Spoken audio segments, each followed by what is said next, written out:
It is 10:24, and we are so happy to be joined in the studio right now by a special guest. It's Noura, who's from the Josab Foundation, going to be talking to us about a new project here in Egypt. Good morning, Noura. Good morning. Good morning, Mark. Good morning, Sally. Good morning. Welcome along to the show. Yes, thank you for being with us. Now, tell us, what is this project that you're doing in Egypt?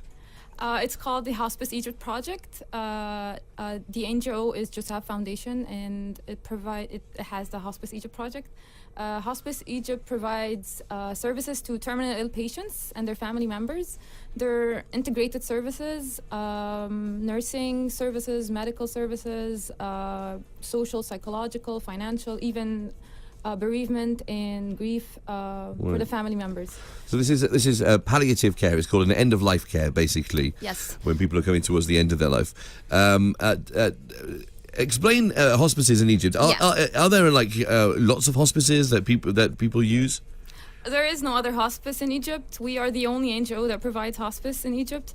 Hospice is a very new concept in Egypt. Not a lot of people are familiar with it. Mm-hmm. It's mainly focused on preserving the dignity and providing different care and services to terminally ill patients. A terminal patient is a patient who's going through an incurable illness, and he has a short time right. Until he passes away. And it's important that we focus on providing services to this patient until he passes. It's such an important thing, yeah. And this is the very first time something like this has come about in Egypt. These are quite commonplace in where I'm from, in the UK, and that sort of thing. It's quite common to have a hospice or hospice care. I've known quite a lot of people who have had terminal cancer and have gone into a hospice, and they're beautiful places. To a place that you have to, if you have to end your life or you're coming to the end of your life. What made you want to start one here in Egypt? Well, first, the foundation began about thinking about what kind of scope of work they would work in, and they did a desk review of all the different NGOs in Egypt.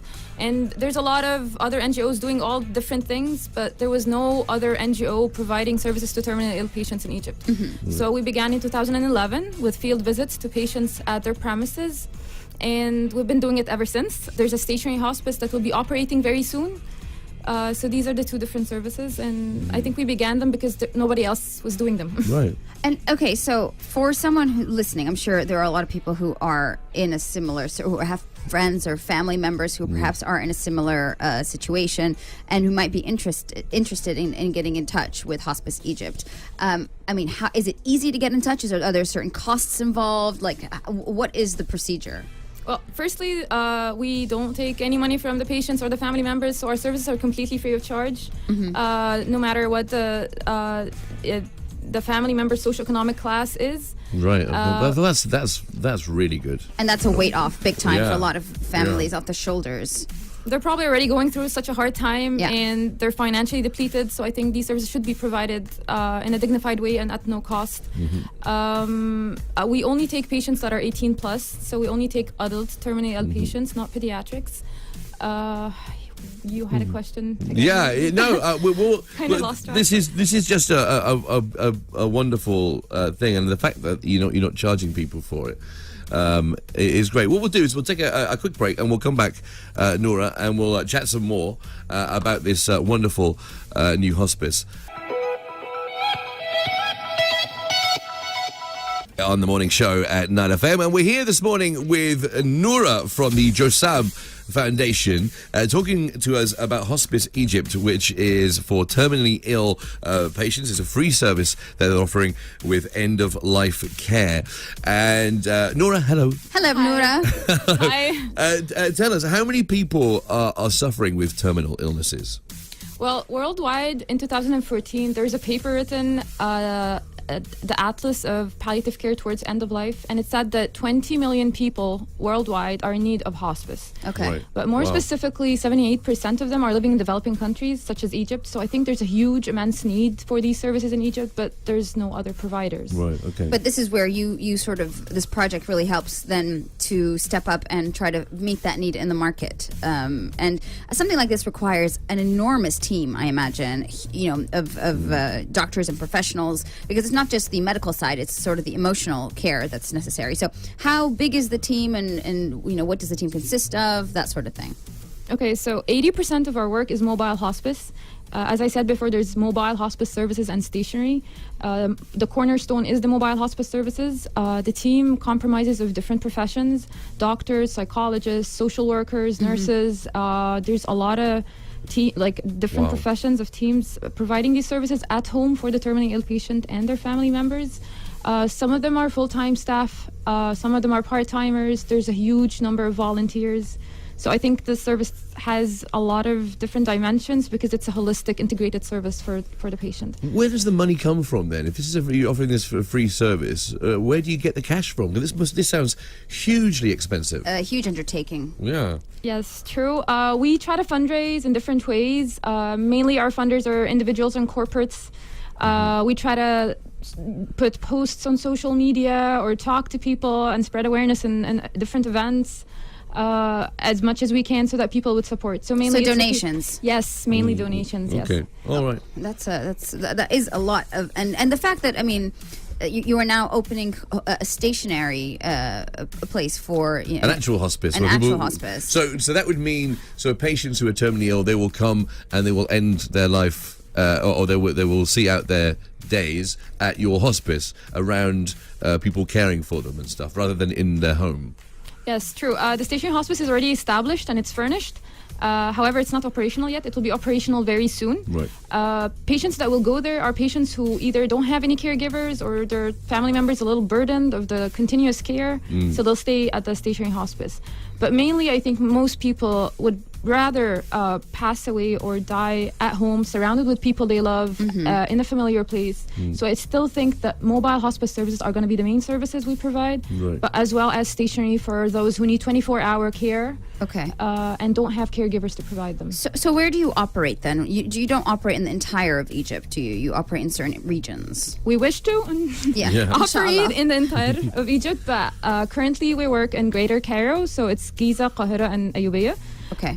And we hope to expand and develop and go to other places where patients need these care services. So how do they get in touch? If a family member is listening right now, or perhaps someone who is terminally ill themselves and thinks that Hospice Egypt perhaps could help make things easier for them and for their loved ones, how would they get in touch with you and find out more about your services? Okay, so we have a website. It's www.josab.org. Josab is spelled JOSAAB. Okay. We also have a social media page on Facebook. They could actually send us a message or call us. We have a number as well. It's 2414-3170. Okay. Say it again. Yes. I forgot it already. 2414-3170. 2414 3710. All right, lovely stuff. We got that. All right, we'll come back in just a few moments and chat some more about this. If you have any questions for Noura about the hospice, about Hospice Egypt, then do let us know. You can get in touch, SMS 1042. You can tweet at NileFM or get in touch on Facebook this morning. Here's some Cheryl Cole. It's 20 to 11 morning. Sean Paul, David Guetta, and Mad Love here on the morning show at NileFM. It is almost 10 to 11 this Tuesday morning, and we're here with Noura from the Josab Foundation, and they are bringing us Hospice Egypt, hospice care, end-of-life care for terminally ill patients, either in the home or soon at a hospice as well, for those who can't look after themselves. It's a beautiful project, and Noura, thank you very much for being with us this morning. Yeah. Thank you for letting us know all about this, and I'm sure lots of our listeners listening are, incredibly, happy that something like this is happening. But I'm sure it's not without its challenges, this kind of line of work. So what kind of challenges has the Josab Foundation faced, and Hospice Egypt? What would you say are some of your biggest obstacles? Well, mainly because hospice doesn't have an Arabic translation, so it's always harder to introduce a new concept and a new terminology to an entire community. So usually when we talk about hospice, people are still confused of what it means and where it comes from. So that puts an obstacle. How do you get around that then? How do you work? We try to like break it down and explain it. We talk about the patient more and its care for patient towards the end of life, and we sort of introduce the word later on, not at the beginning. Right, Okay. Oh, so you don't call it a hospice when you are trying to introduce the idea. You just sort of explain it first. Well, when it comes to the patient or the family members, because they probably wouldn't like know. But generally, we start with the concept and then we explain it. Yeah.